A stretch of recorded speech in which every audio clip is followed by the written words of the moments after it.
ఒకప్పుడు సినిమాలు కుటుంబ సమేతంగా కూర్చొని చూడదగే విధంగా ఉండేవి. కానీ ఇప్పుడు కాలం మారడంతో సినిమాలు కూడా ట్రెండ్కు తగ్గట్టుగా మారుతున్నాయి. నేటి తరం సినిమాలో ముద్దు సీన్స్తో పాటు శృంగారభరిత సన్నివేశాలతో నింపేస్తున్నారు.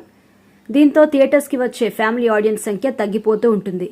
ఒకప్పుడు సినిమాలో ముద్దు సీన్లు ఉంటే వార్త, ఇప్పుడు ఎన్ని ముద్దు సీన్లు ఉంటే అంత పెద్ద వార్త అన్నట్టుగా మారిపోయింది. గతంలో నటులు ముద్దు సీన్లలో నటించడానికి తెగ మొహమాట పడేవారు. కానీ నేటి తరం నటులైతే ముద్దు సీన్స్ బట్టి తమ పారితోషికం డిమాండ్ చేస్తున్నారు. ముద్దు సీన్లకి సంబంధించి ఒక వార్త అయితే సోషల్ మీడియాలో వైరల్ అవుతుంది. లిప్ లాక్ సన్నివేశాల తర్వాత హీరోయిన్స్ తిరిగి షూటింగ్లో పాల్గొనడానికి కొంత సమయం తీసుకుంటూ ఉంటారట. హీరోయిన్స్ అలాంటి సీన్స్ లో నటించిన వెంటనే డైరెక్టర్ వాష్రూమ్కి వెళ్లి లిప్స్ క్లీన్ చేసుకుంటారట. లేకపోతే ఫేస్ వాష్ చేసుకుని ఒక 10 నిమిషాల పాటు క్యారవాన్ లో కూర్చుని రిలాక్స్ అవుతారట. నేరుగా లిప్ లాక్ సన్నివేశాలు నటిస్తారు కాబట్టి ఖచ్చితంగా ఆ సమయంలో ఫీలింగ్స్ కలుగుతాయి. వాటిని కంట్రోల్ చేసుకోవడానికి హీరోయిన్స్ అలా క్యారవాన్ లోకి వెళ్లి రిలాక్స్ అవుతారట. కొంత సమయం తీసుకున్న తర్వాత నార్మల్ గానే తిరిగి షూటింగ్ లో పాల్గొంటారట.